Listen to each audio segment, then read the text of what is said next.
उत्तर प्रदेश में अगले साल विधानसभा का चुनाव है। उससे पहले अभी 3 मई से लेकर 24 जुलाई तक पूरे यूपी में एक गौरक्षा के लिए यात्रा का आयोजन किया जा रहा है।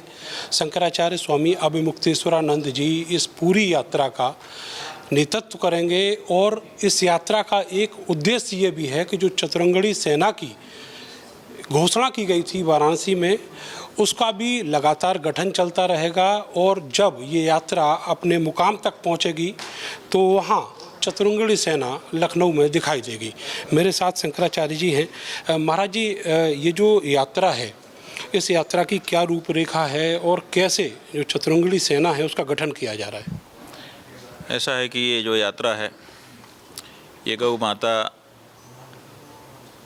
की रक्षा के प्रश्न को धार देने के लिए, प्रायोरिटी में लाने के लिए और अगले चुनाव का मुद्दा बनाने के लिए की जा रही है।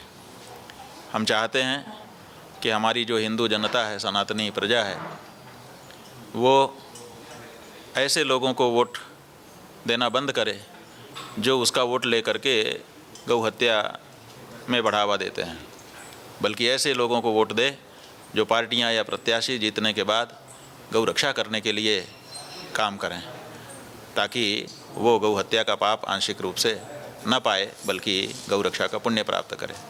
तो मतदान को पुण्यमय कार्य बनाने के उद्देश्य से ये प्रेरणा हम जनता को देने के लिए निकल रहे हैं। 3 मई से गोरक्षपुर से निकलकर पूरे उत्तर प्रदेश की परिक्रमा करते हुए 81 दिन के बाद पुनः गोरखपुर लौटकर इस यात्रा को हम विराम देंगे। महाराज जी, जो पड़ाव है लखनऊ का, वो कहाँ किस समय होगा?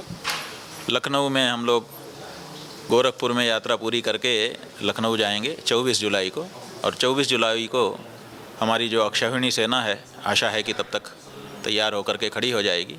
और शास्त्रों में जिस तरह से उल्लेख है कि 2,18,700 सैनिक इकट्ठे होकर के अक्षौहिणी सेना का निर्माण करते हैं, तो हम सोचते हैं कि तब तक हमारी अक्षौहिणी सेना गठित हो जाए और फिर वहाँ पर सब अक्षौहिणी सेना खड़ी हो, ताकि उनको हम संकल्पबद्ध करा करके उनकी ट्रेनिंग शुरू करवा सकें। महाराज जी, बिहार में जब विधानसभा का चुनाव था तो वहाँ पर आपने गोरक्षक निर्दलीय रूप में खड़े किए थे चुनाव में। तो अब 2027 में विधानसभा का चुनाव यूपी में भी है। क्या ये माना जाए कि एक बड़ा थ्रेड है वो गोरक्षक बीजेपी के लिए, क्योंकि एक बड़ी तादाद में ऐसी जो नंबर्स थे वोट्स के जो निकल कर आए थे, वो बीजेपी के लिए जीत की एक चुनौती बन गए थे? ऐसा है कि क्या चुनौती बनेगा, किसके लिए बनेगा, ये तो नहीं कह सकते हैं। बीजेपी तो गौ माता की रक्षा का वचन दे करके ही वोट लेकर के सत्ता में आई हुई पार्टी है।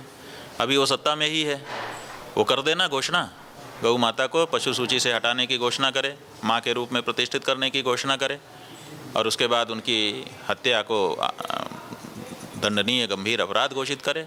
क्या बाधा है उसके सामने?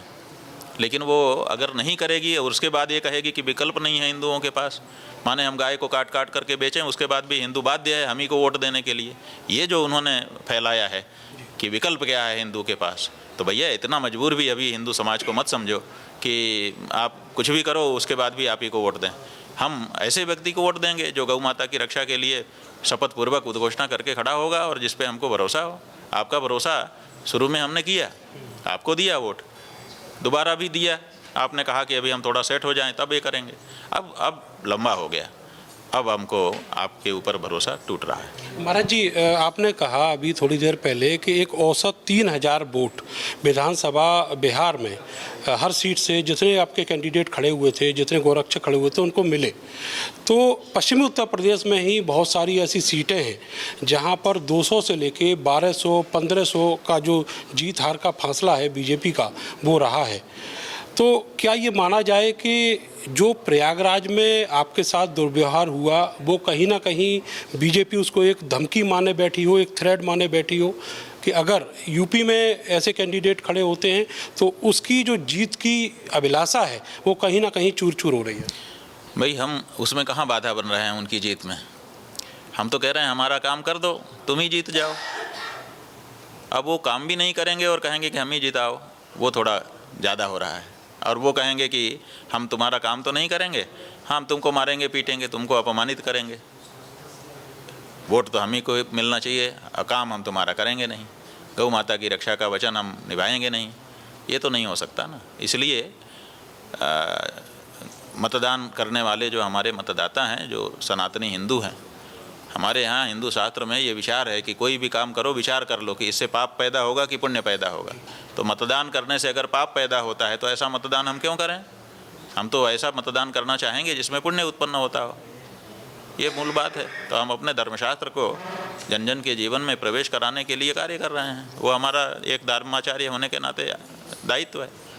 जो अखिलेश यादव हैं, उन्होंने जो प्रयागराज वाला जो एपिसोड था उससे उनकी पार्टी ने काफ़ी बूस्ट भी किया है और वो यदा कदा आपको लेकर और गौरक्षा को लेकर बयान भी देते रहते हैं। कल भी उनका एक बयान आया था। तो क्या आपको लगता है कि अखिलेश यादव चुनाव से पहले क्या इस तरह का कोई कमिटमेंट आपसे कर सकते हैं? देखिए, हम तो सबसे अनुरोध करके बैठे हैं, कौन अखिलेश यादव हैं, कौन आदित्यनाथ योगी हैं, इनकी क्या पार्टी है, इससे हमें क्या लेना देना? कौन है हमारा? जो हमारी माँ का है वही तो हमारा है। तो जो हमारी माँ का नहीं हुआ वो हमारा कैसे हो सकता है? इसलिए जो भी पार्टी बहुत साफ साफ शब्दों में स्पष्टता के साथ शपथ पूर्वक उद्घोषणा करके आती हो, उसी को हम मतदाता गाय के भक्त वोट देने वाले हैं। अब वो कोई भी हो, हम कहते हैं आदित्यनाथ क्यों नहीं आ जाते हैं आगे? सबसे पहला तो हक उन्हीं का बनता है, क्योंकि वो कहते हैं हम हिंदू पार्टी वाले हैं। तो हिंदू पार्टी कैसी, जिसके समय में बीफ का निर्यात बढ़ता चला जा रहा है, जिसके समय में गाय की संख्या घटती चली जा रही है? ये बड़ा सवाल है, इसका जवाब वो दे नहीं पा रहे हैं और देना चाहिए उनको। लेकिन आपको रेस्पॉन्स वो नहीं कर रहे हैं। अभी बंगाल में चुनाव हुआ, वहाँ चुनावी मंच से गाय के नाम का इस्तेमाल किया गया। ठीक है, वो गाय के नाम का इस्तेमाल तो करते ही हैं, उसी पर तो उनकी सत्ता टिकी हुई है। अपने आप को दिखावे के लिए बहुत बड़ा गौभक्त सिद्ध करते हैं, लेकिन जब आंकड़े देखो, जब रियलिटी देखो ग्राउंड की, तो फिर उल्टा दृश्य दिखाई देता है। वो बड़ी बेशर्मी के साथ वक्तव्य देने में वीरता दिखाते हैं। असल में गौरक्षा के लिए अभी तक उनका कोई कार्य दिखाई नहीं दे रहा है। तो शुक्रिया आपका हमसे बात करने के लिए। तो शंकराचार्य जी ने साफ कहा है कि जो यात्रा है उसका मिशन गौ की रक्षा करना है और ये यात्रा निश्चित तौर पर जो उत्तर प्रदेश का विधानसभा चुनाव है उस पर भी असर डालेगी। कैमरा सहयोगी सानू के साथ मैं नरेंद्र, भारत समाचार, मेरठ।